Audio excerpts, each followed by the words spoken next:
Good morning. Welcome back to Valuable Coaching.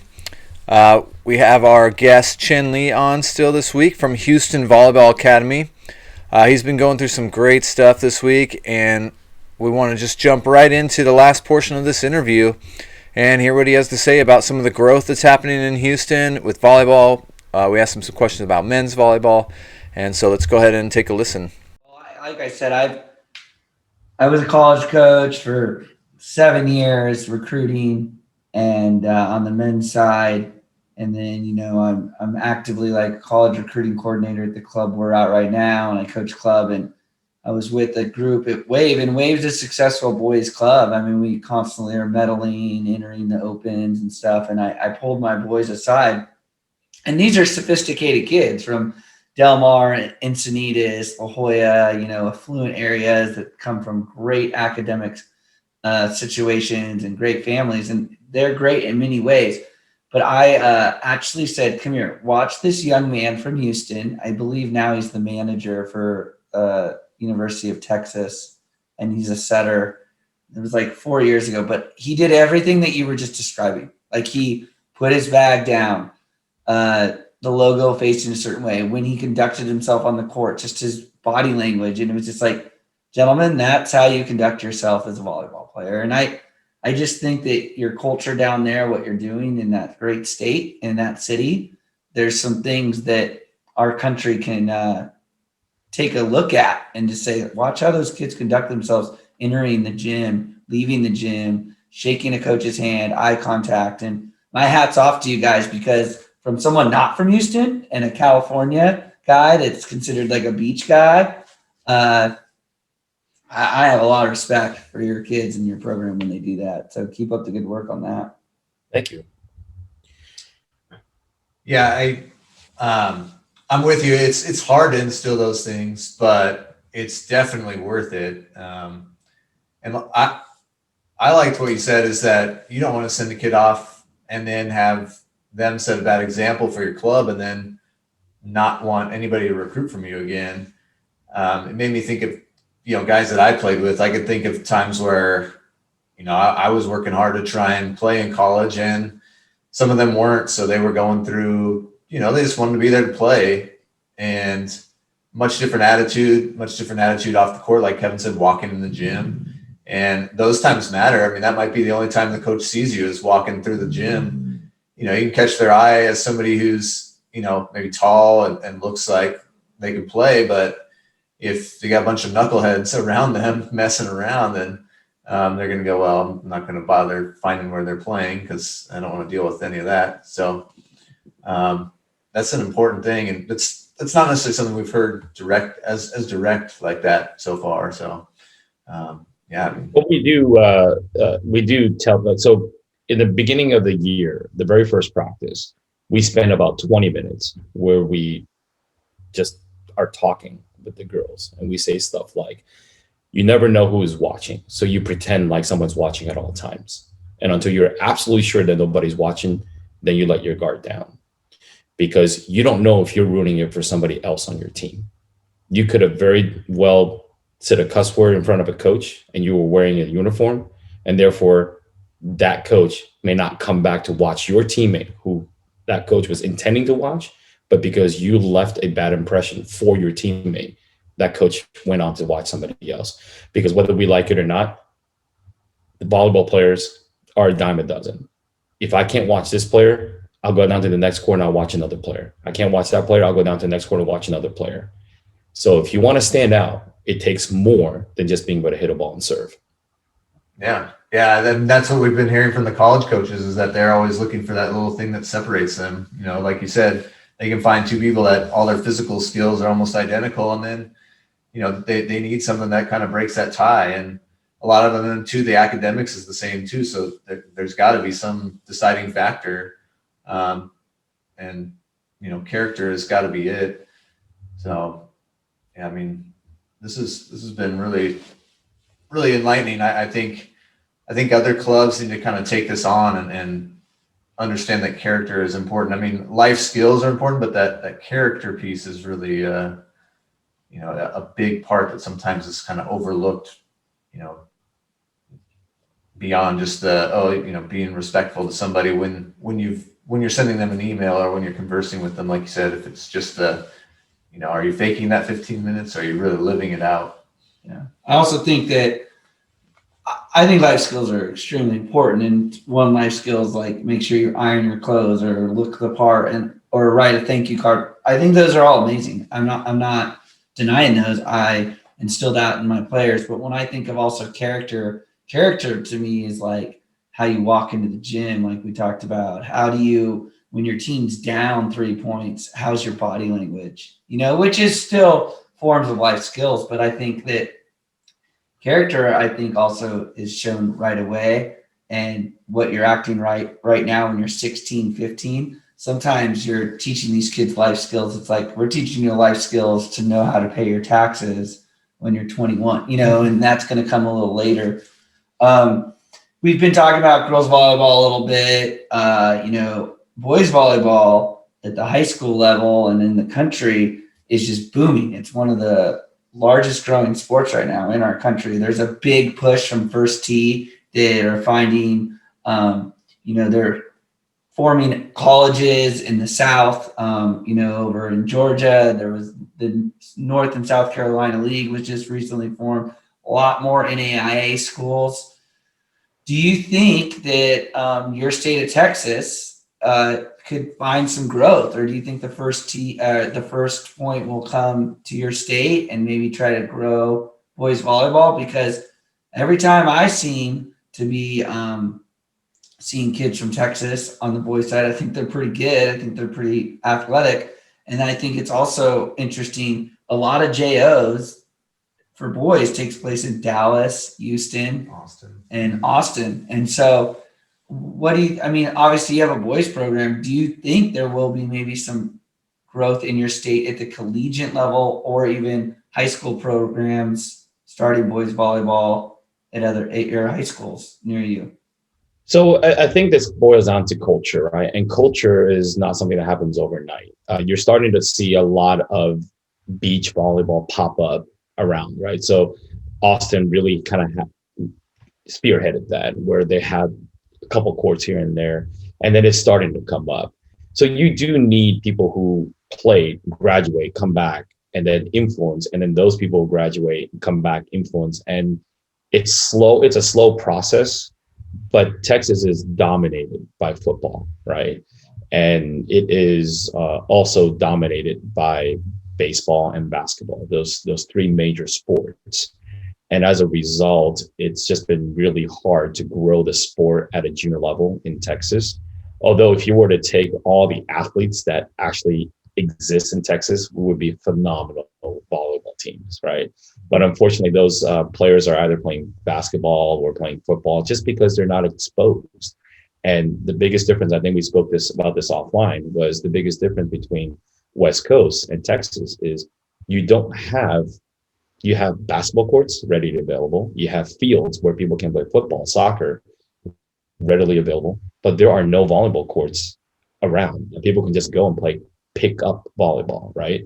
And really get to know the game and really play, and then make them go, oh, you know what? This is really fun. How do we play this competitively? And then move forward with that. The only option they have is, we all know how difficult it is to get into a gym, set up a net, have a dozen kids in there, right? That you need to have a dozen kids to actually play. And then you need to have 12, 13 balls, right? Which kid actually have those resources on hand? So Eric, one of our directors over at the club, is really trying to reach out and trying to recruit as much as possible and really trying to grow the program. But it really still comes down to time. I think in time, I would say the next 10, 15 years, you'll see a boom in volleyball for boys in Texas.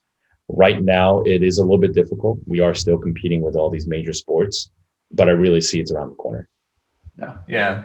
You said a cultural thing too. I think, obviously women's volleyball is big in Texas, and there's some really high level programs there. And so I'm sure in the high school level, we're both PE teachers. I'm sure at the high school level, a lot of the boys are probably getting kind of siphoned off and told like you should be playing football, basketball, baseball, and girls are being told you can play volleyball and basketball, and nobody's telling any of the boys like, hey, you know what, volleyball is actually a good sport for the boys too. So it'll probably be a slow shift, but that'd be nice to see, and it's nice to see that it is growing other places. So there's definitely hope for it to be growing everywhere because. I mean, even growing up in California, it wasn't something that was on my radar till pretty far along. So, it's just going to keep taking some time, but we'll all keep working on that. On the girls' side, what's kind of coming up in the next few months here in terms of tournaments and JOs? What are you looking forward to in the next months on the girls' side? First on the agenda is one of the bigger volleyball tournaments that we have before the national qualifier in Dallas. It's the CrossCourt Classic that is usually that occurs in Georgia Brown, the convention center over in Houston. Unfortunately, I don't know how they're going to kind of leverage the facility and COVID. It's basically a congregation of a lot of people. I mean, we're talking about I don't know, 115 courts sometimes, right, in the facility over a 2 weekend. And then the Dallas qualifier, that's over, they actually had to extend it to 4 weekends in order to get all the age groups in, right? And each weekend is 3-day tournament. So it's just been huge in this area. We have sometimes in one age group, 120 teams in one age group competing.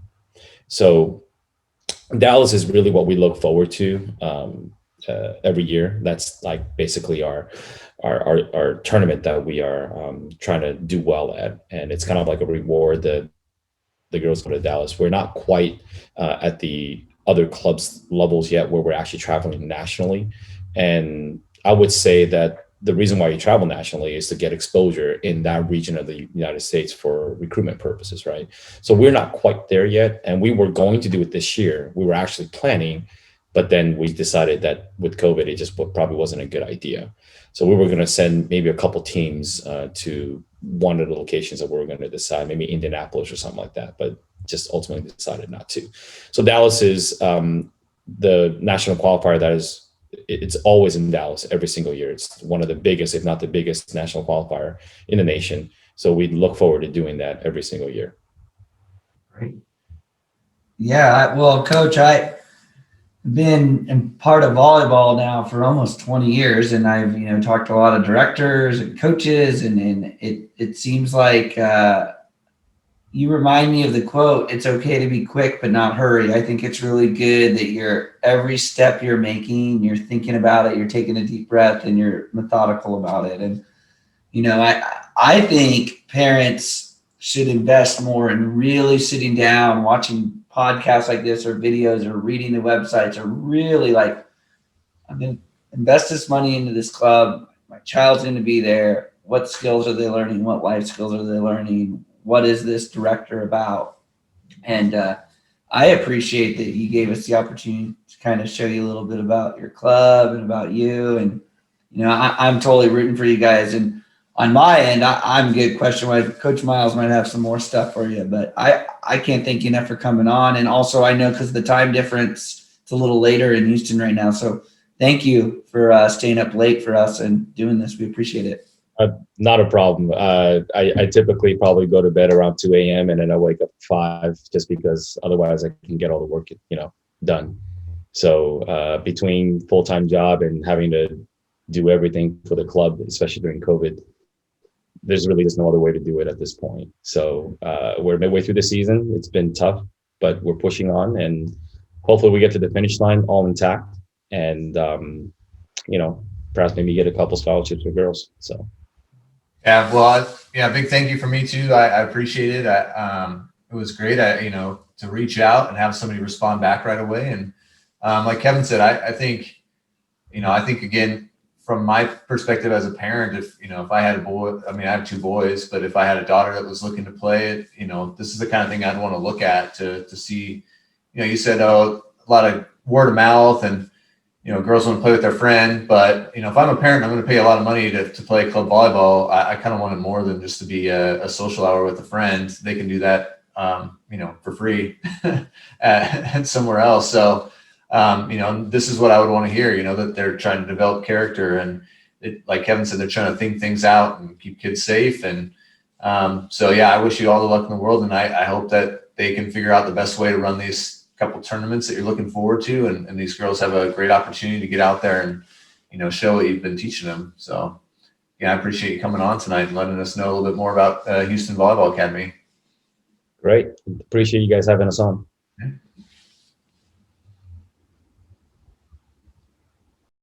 All right, yeah, that was a great wrap up for the week. We really appreciate Coach Lee coming on and talking to us. We love hearing from coaches from around the country. It was great to get on a club director, someone we hadn't met before, and to pick their brain and find out. And the part that I really love today is, he talks about taking that 20, 30 minutes, that very first practice, and just talking with his team and going over with them the expectations and telling them, you know what, you never know who's watching. And I think that's a great message for all players out there, and even for coaches, and even when it comes down to it, to parents too. You never know what college coach might be walking by at that point. You're kind of always on display, whether, again, you're a coach, you're an athlete. And then, again, parents got to keep this in mind as well. If you're, sometimes if you're the really loud parent yelling and screaming, they may not even know the context, but it all comes into play. And so having an understanding about, the importance of how you're putting yourself out there. And I think this goes back to some of our interviews last week. You can go back and take a look to what Cara Hill had to say, and she really talked about, again, building your brand. And part of your brand is, are you respectful? Are you walking in the gym with a purpose and looking like you're there to play and to be focused? And when you do those things, it comes through to coaches. I can say this as a coach and a teacher. When a student or an athlete walks into practice or the classroom and they get out there, they set down their bag, they get out what they need, and they get sat down and ready to listen, that translates into, hey, I know this kid is ready. I don't have to worry about them. The same thing goes for practice. Somebody walks into the gym, they're ready for practice. They sit down right away, put their knee pads on, get their shoes on, and get up and start, getting ready to warm up. That's a huge plus, versus the kid who walks into the gym, kind of throws their bag down, is on their phone, is eating food, is chatting, and just is not really getting ready for practice. I think, you need to understand that the quicker you get into the game, the quicker you get into practice, the sooner you can be, done, and then reward yourself with, food, with chatting, with your phone. So anyways, great interview this week. Really appreciate it. We'll continue to look for more guests. Follow us on Instagram at Valuable Coaching. DM us if you want to get on and chat with us about volleyball, about coaching.